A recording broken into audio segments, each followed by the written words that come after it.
We were watching it on the iPad, the pre-telecast, and it kept cutting out.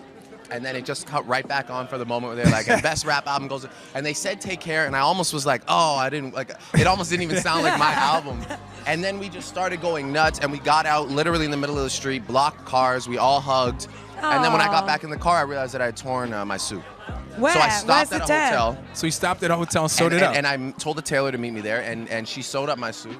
Well, yeah, like for the OGs, you know, like for Kano, for Ashley, for Scorch, like all those guys, like it's like, you know, to see them be able to continue this is an incredible feeling for me. And for the next wave, you know, like for Sims, Dave, I just think it's something that can assist.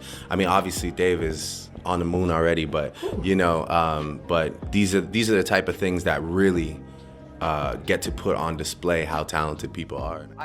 My mother, I think I get the words from my mother. I mean, she was an English teacher. She taught like kindergarten to grade 5, and just one of the most intelligent people I've ever met. Scrabble champion. Is she really? Yeah, she's just she's a top shelf lady. Yeah, like I just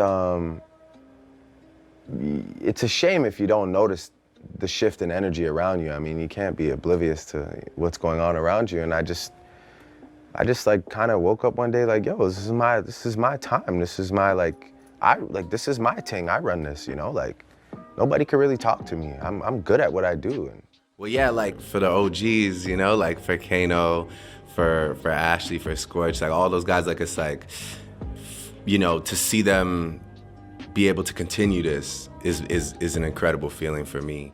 I've been really inspired by like some real just gutter hood music, like just listening to like Lil Reese Savage mixtape, listen to Lil Herb, Lil Bibby, Fergie. You know, I'm proud of Ferg, ASAP Ferg. He's been killing it. Well, I think less than the dollar value, it's just more about the idea of growth and business mindset too. You know, 25 million at the time seemed crazy to me, but when you start becoming a headlining touring act and, you know, brands want to get involved with you and you can go do private events and whatnot, it's, you know, you're capable of making it.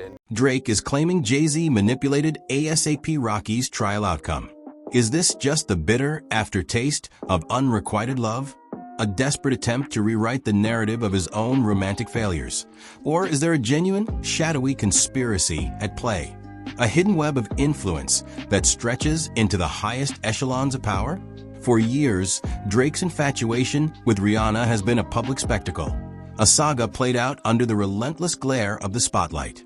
It's been a masterclass in public vulnerability, a testament to the enduring power of unrequited love. Remember the VMAs? That excruciatingly awkward moment when he laid his heart bare, declaring his undying devotion, only to be met with a now infamous curve. It was a moment etched into the annals of celebrity lore, a symbol of public rejection that echoed through the gossip columns for years. Now, they did date briefly, a fleeting romance shrouded in secrecy, whispered about in hushed tones. But when it ended, Rihanna's message was clear. No friendship, no enemies, just a cold, distant "it is what it is." That chilling phrase alone spoke volumes, a testament to the finality of her decision. Drake, in his own way, through veiled lyrics and thinly disguised confessions in his music, admitted to cheating, sparking a social media firestorm, a digital lynching that laid bare his vulnerabilities, exposing the fragile ego beneath the superstar persona. Then came the jabs at ASAP Rocky in Fay Heights, seemingly suggesting Rocky was too blinded by love, too consumed by his devotion to Rihanna, a subtle but pointed critique of his rival's romantic choices. But now, with Rocky's unexpected acquittal in his shooting case, Drake is pointing fingers, leveling accusations that could shake the foundations of hip-hop's power structure, threatening to expose the hidden mechanisms of influence that operate behind the scenes. Rocky's 2021 incident was a mess, a chaotic whirlwind of accusations and conflicting narratives, a tangled web of events that left many questioning the very nature of justice. The trial focused intensely on the events of November 6, 2021, in Hollywood. The core of the prosecution's case hinged on the claim that Rocky, during a heated confrontation with his former associate, ASAP Relly, brandished and discharged a firearm. The prosecution meticulously presented video evidence, capturing moments of the altercation, and called upon multiple witnesses to corroborate their narrative. They laid out a timeline, attempting to establish a clear motive and sequence of events, arguing that Rocky's actions were premeditated and malicious. However, the defense countered with a narrative of self-defense, asserting that Rocky acted to protect himself from a potentially dangerous situation. They challenged the credibility of the prosecution's witnesses, highlighting inconsistencies and potential biases. The defense also focused on the alleged weapon, arguing that it was a prop gun, a claim that was met with skepticism from the prosecution. The absence of the firearm, which was never recovered by authorities, became a central point of contention, leaving a significant void in the evidence presented. The trial was marked by intense courtroom drama, with both sides presenting compelling arguments and challenging each other's evidence. The jury's deliberations were reportedly long and arduous, reflecting the complexity of the case and the conflicting narratives presented. Many, including those within the legal system, expected a guilty verdict, a swift and decisive condemnation, a clear-cut resolution to a murky situation. But he walked free, seemingly unscathed, and his public display of affection with Rihanna afterward, a defiant act of love in the face of adversity, only fueled the flames of speculation, adding another layer of intrigue to an already complex story. Notably, Rihanna's reaction to the verdict was one of unbridled joy and relief. Publicly, she displayed unwavering support for Rocky, and after the verdict, the couple's open displays of affection in the courtroom sent a clear message of their united front. This reaction further intensified the speculation that she would have been involved in any effort to get Rocky acquitted. Now, Drake is alleging Jay-Z pulled strings, manipulated the system to make it happen, claiming Jay-Z did it as a favor for Rihanna, who is still, after all these years, affiliated with Roc Nation, a powerful force in the music industry. This accusation isn't coming out of nowhere. It's rooted in a complex, often tense history, a narrative of ambition, rivalry, and shifting alliances.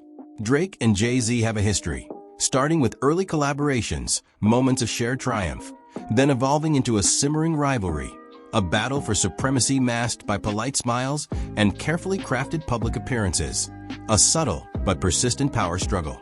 Think back to the early 2000s, Drake, the rising star, being given a golden opportunity by Jay-Z, the established titan, a moment that seemed to signal a passing of the torch. Then the subliminal dices, the coded messages hidden in lyrics, the subtle power plays, and the Birdman, Lil Wayne, and Jay-Z feud that added fuel to the fire, turning a simmering tension into a full-blown inferno, a clash of egos that resonated throughout the music world. The tension has been building for years, a slow burn that has now erupted into open accusations, threatening to expose the fault lines that run beneath the surface of the industry. But this isn't the first time Jay-Z has faced such accusations. These whispers of behind-the-scenes influence, these suggestions of a system manipulated by power and connections, these rumors that speak of a hidden network of control. During the Tory Lanez trial, Tor's father, a man driven by paternal devotion and a burning sense of injustice, claimed Jay-Z and Roc Nation manipulated the legal process, even alleging witness tampering, a dark and insidious practice that strikes at the heart of the justice system, undermining the very foundations of fairness. There were also claims of Jay-Z's team threatening Tory to stay quiet, to silence his voice, to control the narrative, and even allegations of suppressing a Nicki Minaj documentary to protect Meek Mill, a move that would have buried explosive truths beneath a veil of silence, concealing the hidden realities of power and influence. These accusations paint a picture of Jay-Z wielding significant influence, a puppet master pulling the strings from behind the curtain, a figure capable of bending the rules to his will, shaping the outcomes of events to suit his own agenda. Adding another layer of complexity, a crucial piece of the puzzle. A juror in Rocky's trial admitted that most jurors, those tasked with delivering impartial judgment, believed he was guilty, their perceptions shaped by the evidence presented and their own interpretations of the events. They questioned the defense's claims about a flimsy excuse that failed to convince, especially since the alleged weapon mysteriously vanished, leaving behind only unanswered questions, a void of evidence that fueled suspicion. The jury felt that the witnesses, those meant to provide clarity, were unreliable, their testimonies riddled with inconsistencies and half-truths, leaving them to navigate a maze of conflicting narratives. So despite their deep-seated doubts, their lingering suspicions, they voted not guilty, a decision that defied logic and fueled the flames of conspiracy, a verdict that left many questioning the integrity of the legal process. This leaves a massive question mark, a gaping hole in the narrative, a mystery that begs to be solved, a puzzle with missing pieces that demand to be found. So, is Drake's claim valid or a desperate cry for attention? Or is this just a case of sour grapes, a bitter reaction to past rejections, a manifestation of his own romantic frustrations? Was Jay-Z involved?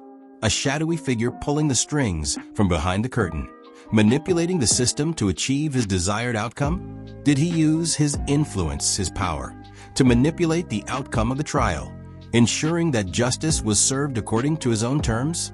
Or is this just a conspiracy, fueled by Drake's past with Rihanna and Rocky, a tangled web of personal vendettas and celebrity rivalries, a complex interplay of egos and emotions? What do you think? Drop your thoughts in the comments below, join the conversation, and let's unravel this mystery together, piece by piece, until the truth is finally revealed and the hidden mechanisms of power are brought into the light.